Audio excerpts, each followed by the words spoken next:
Kita lanjutkan dialog. Kalau tadi Kang Pipin sempat mengutarakan bahwa dari komunikasi yang dijalin PDI ini belum memberikan respon sehingga akhirnya dari PKS sendiri juga membuka jalinan komunikasi dengan Kim Plus.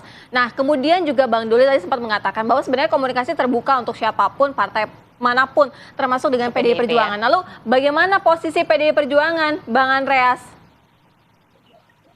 Ya, kita juga terus melakukan komunikasi dengan teman-teman partai yang ada kursinya di Jakarta untuk memperoleh dukungan ya, dan kemudian ya mempertemukan pandangan-pandangan ya untuk bisa melakukan kerjasama gitu.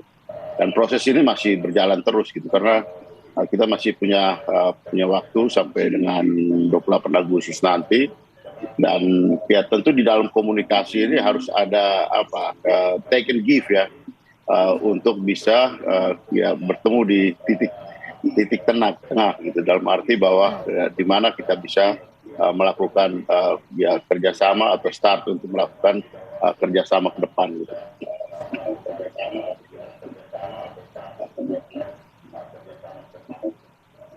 Bang Andreas, kalau take and give artinya ketika berkomunikasi dengan PKS juga menyodorkan nama Rano Karno begitu Bang Andreas, betul, agar supaya deal begitu?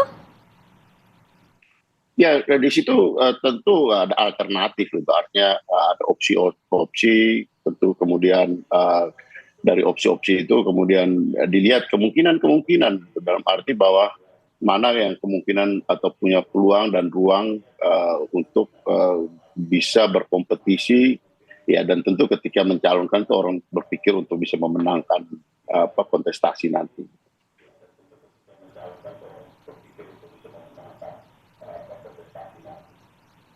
Oke, Bang Andreas, saya mau ke Kang Pipin. Kang Pipin, jadi sebenarnya komunikasi untuk saat ini seperti apa dengan PD Perjuangan? Termasuk juga, akankah kemudian sudah bisa dipastikan, kalau saya tadi membaca narasi disampaikan oleh Kang Pipin, kayaknya sudah tak akan bersama Anies hingga ke KPUD nih, Kang?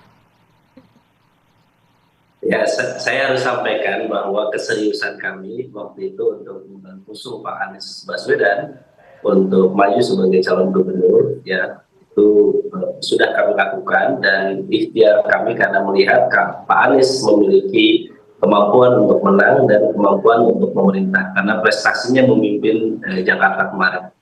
Tetapi dua kemampuan itu ternyata ada satu yang belum kita dapatkan, adalah kemampuan untuk mendapatkan SK dari partai-partai politik sehingga bisa genap menjadi 22 kursi. Sehingga 40 hari yang kami lakukan, Pak Presiden PKS sudah keliling kemana-mana, kemudian konsolidasi internal partai juga sudah dilakukan, baliho, billboard juga sudah dipasang, dan juga kita sudah berusaha untuk door to door kader PKS untuk mulai mensosialisasikan Pak Anies dan Pak Sohibul Iman. Ketika ruang komunikasi ini terhambat, kami tentu bertanya kenapa gitu tidak ada komunikasi. Padahal kami juga ketika misalnya seperti PKB misalnya, kami tidak setuju dengan Pak Sohibul Iman, ayo kita duduk bareng gitu. Jadi ketika duduk bareng sebetulnya itu yang menjadi pintu bagi kami untuk bisa komunikasi ya. Jadi termasuk misalnya dengan PDIP, misalnya kita mencoba untuk gimana kalau kami dukung PDIP di Jateng, tapi PDIP dukung kami di Jakarta, itu juga sudah kami sampaikan. Tetapi ketika itu tidak ada sambutan, maka tentu kami sebagai partai politik memiliki hak untuk mencari pasangan mitra koalisi yang lain yang supaya bisa berlayar. Ya, kami misalnya melihat misalnya Kang Emil, kenapa misalnya diturunkan di Jakarta, memang salah satunya punya kapasitas Kang untuk Pipin, kalau misalkan ada respon dari PDI Perjuangan dengan menyodorkan nama kadernya Rano Karno, bagaimana Kang? Ya, itu tidak terjadi dalam pembicaraan serius ya. Jadi ketika kami sebetulnya kan memahami kalau misalnya PKS pemenang pemilu di Jakarta, maka sewajarnya kalau misalnya kader PKS menjadi wakil gubernurnya Pak Anies Baswedan. Sebagaimana kami juga memahami kalau di Jawa Tengah misalnya PDIP sebagai pemenang pemilu, kami juga memahami kalau posisi gubernur atau wakil gubernurnya juga di Jakarta. Nah, jadi saya kira pada posisi ini ketika kami melihat sinyal-sinyal baik dari Nasdem dan PKB bahwa ada peluang untuk tidak mendukung Pak Anies Baswedan, maka kami menyiapkan plan B juga. Sehingga plan B inilah yang sedang kami bahas secara mendalam, sehingga kami ingin melihat apakah mungkin dilakukan. Karena sebelumnya kami tahu misalnya dari PKB mengusulkan Pak Anies dan Kaisang misalnya. Terus kemudian dari Nasdem sebetulnya menyampaikan mendukung Pak Anies, tapi wakilnya diserahkan kepada Pak Anies misalnya. Tetapi itu belum keluar SK-nya. Kami ingin melihat keseriusan partai-partai itu, apakah memang benar akan mendukung Pak Anies atau tidak. 40 hari kami menanti keputusan itu, tetapi tidak ada kabar bahwa teman-teman memang serius untuk mendukung Pak Anies Baswedan. Oke. Baik, ya. Sampai di sana dulu Kang Pipin. Iya, Kang Ujang, kalau Anda melihat Kang Ujang, ini sudah bisa ditangkap ya sinyal-sinyal dari PKS seperti apa. Artinya nampaknya elektabilitas tidak bisa bersuara di DKI Jakarta ya? Iya, saya lihat ada 3 indikasi ya. Ini. Bisa saja PKS itu berubah haluan. Kalau bahasanya Mbak Sira meninggalkan, nggak tahu. Kalau saya bahasanya berubah haluan. Pertama, PKS di beberapa wilayah, di Sumut, di Jawa Timur, di Banten, itu kan mendukung juga Koalisi Indonesia Maju. Satu. Yang kedua, Presiden PKS ketika harlah PBNU, harlah PKB, ada kode-kode mengatakan ajak-ajak dong ke pemerintahan, ya. Jangan Nasdem dan PKB saja. Yang ketiga, ada indikasi di Sumatera Utara ketika Edi Rahman Edi ya diberikan mandat ya untuk membangun koalisi kan tidak memenuhi ya tenggat waktu, sehingga dukungan itu diberikan kepada Bobi. Nah, ini kan terjadi di DKI Jakarta juga, bahwa Anies diberikan tenggat waktu 40 hari dan itu habis di tanggal 4 Agustus. Jadi ya dalam konteks itu saya melihat ada ruang, ada argumentasi, ada pembenaran bagi PKS untuk bisa katakanlah ya berubah haluan. Dalam konteks itu ya tidak bisa disalahkan juga. Karena memang Pak Anies sudah diberikan kesempatan 40 hari untuk membangun koalisi, menambah 4 kursi gitu kan. Nah, dalam konteks tidak ketemu itulah ada contoh ya, ada jurisprudensi kalau bahasa saya di Sumut. Sehingga saya meyakini ya PKS itu ya kalau saya analisa bisa jadi gitu ya akan bergabung ke Kim plus. Saya katakan seperti itu. Dan hanya menunggu waktu saja? Saya melihat iya, karena tadi dalam konteks 3 indikasi ini saya menganalisa kemungkinan besar PKS ya, kan begini, kalau PKS bergabung dengan PDIP, apa untungnya? Ketika misalkan Rano Karno disebut-sebut sebagai calon wakil gubernurnya Anies, PKS tidak mendapatkan apa-apa, sedangkan PKS menjadi partai pemenang di daerah khusus Jakarta. Nah, dalam konteks itu merugi.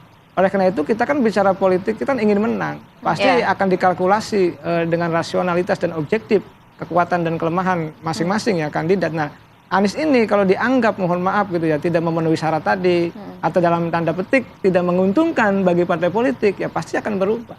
Apapun itu, karena tadi ingin menang itu. Baik, kita ke Bang Doli. Bang Doli, kalau misalnya komunikasi sudah terjalin dengan PKS, artinya ada tidak tahapan-tahapan komunikasi mengenai pembahasan kira-kira kan di beberapa waktu yang lalu PKS ini kan terus istiqomah menyodorkan kadernya begitu. Artinya ketika bergabungnya PKS di Kim Plus, ada tidak deal-dealan ataupun komunikasi mengenai kursi yang akan diberikan juga kepada PKS dari kadernya sebagai wakilnya RK dari PKS. Ya, betul. Mungkin tidak? Ya, semuanya bisa terjadi, semuanya mungkin ya. Makanya itu sampai sekarang kita belum bisa mengumumkan secara resmi ya pencalonan saudara Ridwan Kamil.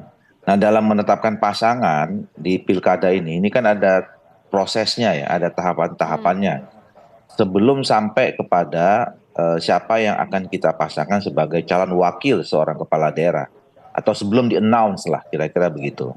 Nah, yang perlu pertama kali kan harus disepakati ya siapa calon yang akan diusung secara bersama gitu. Nah, sekarang kan baru Golkar, kemudian partai politik yang ada di dalam Koalisi Indonesia Maju yang baru menyatakan secara resmi, bukan secara resmi lah, yang menyampaikan ke publik bahwa akan mencalonkan saudara Ridwan Kamil.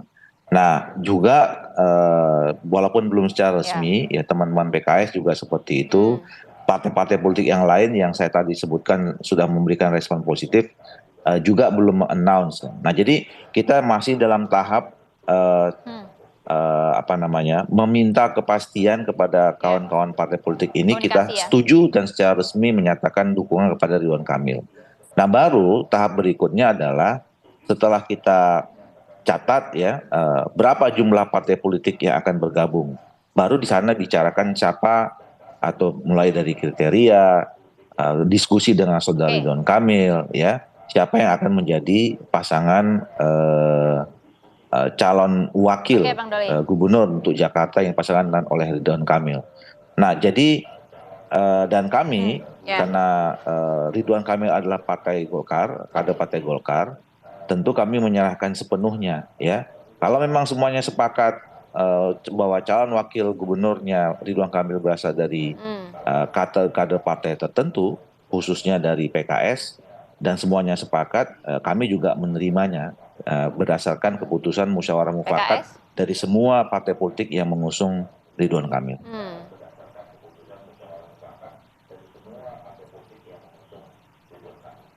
Oke, ini masih tahap komunikasi ya, tapi PDI Perjuangan bagaimana ini Bang Andreas? Sudah menduga tidak bahwa endingnya akan seperti ini? Strategi apa yang kemudian nanti akan dilakukan oleh PDIP untuk bisa memajukan dan juga memberikan dukungan di Pilkada Jakarta, Bang Andreas? Usai jeda ya Bang ya, sesaat lagi untuk Anda pemirsa.